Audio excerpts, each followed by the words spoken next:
Everyone, welcome to my shop. I get asked a lot of questions of how I got into woodworking. Today I'm going to do a Q&A with myself.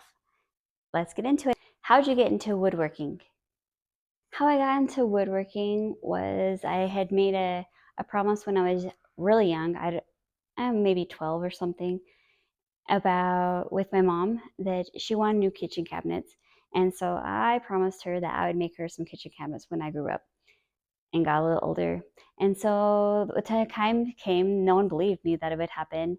And I did it. I got into a wood shop class at the cabinetry and I started building her cabinets. What was your first project? My first project was a kitchen cabinet box the one that goes over the fridge. It was a basic, there's nothing fancy about it, but it taught me a lot and taught me a lot of skills. What kind of things do you enjoy building the most? I love making all sorts of things. I don't really have anything specific that I like making. I like doing a little variety of almost everything. There's some things like bigger things they just don't fit in my shop. So as long as it can fit, I enjoy making it. I usually stick to the smaller projects just because I just don't have the room to store any bigger items. But I enjoy doing my CNC work. I love doing laser engraving. I love to chop wood. I love the smell of fresh cut pine and other woods. I love working with walnut. I love working with cherry. I love working with maple. On occasion, I like doing things with plywood. I enjoy doing lots of projects with lots of different materials. What's your shop setup like? You're looking at it. Here's my shop. It's a single car garage. I have my CNC on this side and my table saw on this side, and there's not really much room in between. So I have a lot of functions. Sometimes I have a paint area. Sometimes I don't have a paint area. Sometimes I have things just going and I just don't have a lot of room to work, but I get things done and I do what I can with what I have. What's your favorite tool in the shop? Oh, that's easy. My favorite tool in the shop would probably be my laser engraver, but I really like my CNC as well. Okay, so it wasn't that easy. And then I like my chop saw. I like my table saw. They all have a different purpose, and that's why I like each of them individually. I probably use the table saw and the miter saw, but I but if I get an option, I like doing the laser engraver. What's one tool that drives you nuts? What drives me nuts would be my sander. Sometimes it just leaves the little squiggly marks and it drives me nuts because I have tried almost everything that I can think of to get them out, and I just end up just doing it by hand and it works so much better. But I enjoy my sander. I enjoy having it, I should say, but I don't enjoy using it.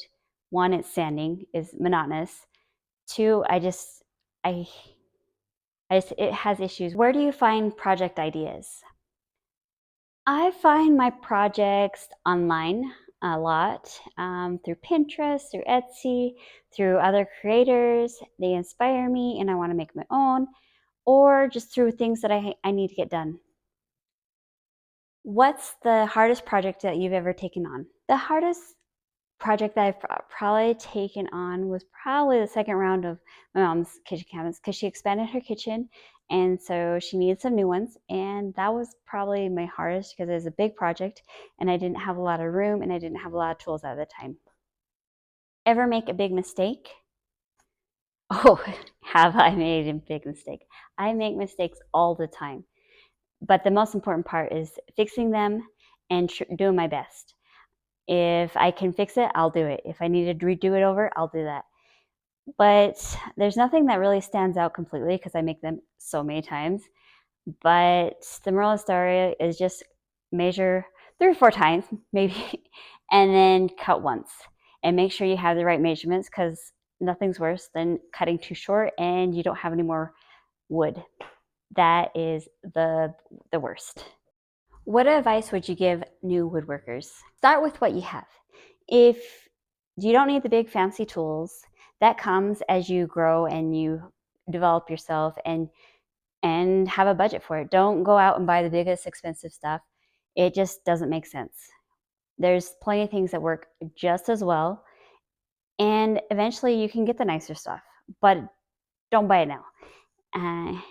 Learn the way more by doing than just watching somebody's video.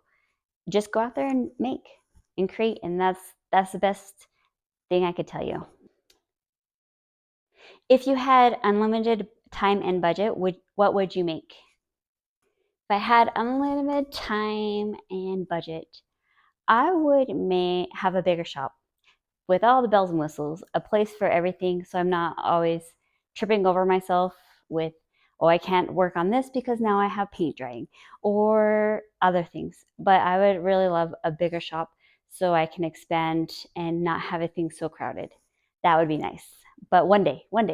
All right, that's a wrap for the Q&A. I hope you got to learn more about what I do and who I am. And if you have any more questions, just drop them in the comments. I'd love to answer them. And thank you, and give me a like, a shout out, and a subscribe. That would be great. And if you're just getting into woodworking, get out there and make. You'll enjoy it. Welcome. This is a wild sawdust filled journey, and I'm glad to see you here, and see you next time.